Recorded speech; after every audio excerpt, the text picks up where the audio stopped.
First King, chapter 20, verse 5. Soon Ben-Hadad's messenger returned again and said, "This is what Ben-Hadad said. I have already demanded that you give me your silver, gold, wives, and children. But about this time tomorrow I will send my officer to search your palace and the home of your people. They will take away everything you consider valuable." Then Ahab summoned all the leaders of the land and said to them, "Look how the man is stirring up trouble. I already agreed when he sent the message demanding that I give them my wives and children and servant and gold. Don't give it to any more demands," the reader and the people advised. So Ahab told the messenger from the Ben-Hadad, "Say this to my lord the king. I'll give you everything you ask for the first time, but this last demand of yours I simply cannot meet." So the messenger returned to the Ben-Hadad with the response. Then Ben-Hadad sent this message to Ahab: "May the God bring tragedy on me, and even worse than that, if there remains enough dust from the Samaria to provide more than a handful for of each of my soldiers."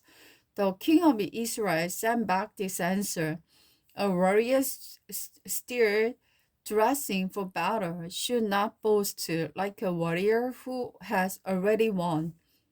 This reply of the Rahab's retreat Ben-Hadad and the other king, as they were drinking in their tent, prepared to attack. Ben-Hadad commanded his officers, so they prepared to attack the city. Ahab's victory over Ben-Hadad. Then a prophet came to see King Ahab and told him, "This is what the Lord says. Do you see all these enemy forces? Today I will hand them all over to you, then you will know that I am the Lord." Ahab asked, "How will he do this?" And the prophet replied, "This is what the Lord said. The troops of the provincial commanders will do it." "Should we attack first?" Ahab asked. "Yes," the prophet answered. So Ahab mustered the troops of the 232 provincial commander. Then he called out the rest of his army, 7,000 men.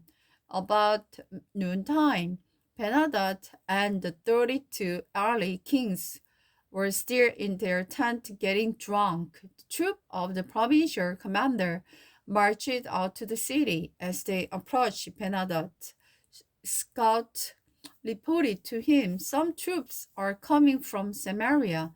Take the arrive."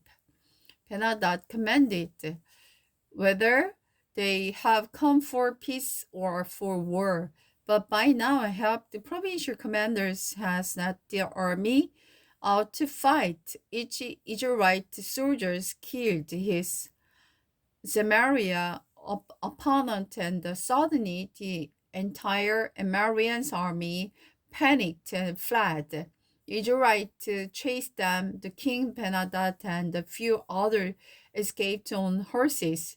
However, the other horses and chariots were destroyed, and the Ahamad were killed in a great slaughter. Afterward, the prophet said to King Ahab, "Get ready for another attack by the king of Aram's next spring." Ben-Hadad's second attack. After their defeat, Ben-Hadad's officers said to him, "The Israelite God are God of the hill. That is why they won. But we can beat them easily on the plains." Only this time, replace the king, the flat commanders. "Recruit another army, like the one you lost. Give us the same number of horses, chariot, and men. We will fight against them in the plain. There's not a shadow of the doubt that we will beat them." So King Ben-Hadad did as they suggested. The following spring, he called up the Amarian army and marched out against Israel. This time at Arpachshad, Israel then mustered an army set up supply line, and moved into the battle. But the Israelite army looked like two little flock of the goat in the Camparian in the vast Marian forest that filled the countryside. Then the man of God went to the king of Israel and said, "This is what the Lord said. The Amorians have said that the Lord is God of the hills and not of the plains. So I will help you defeat this vast army. Then you will know that I'm the Lord."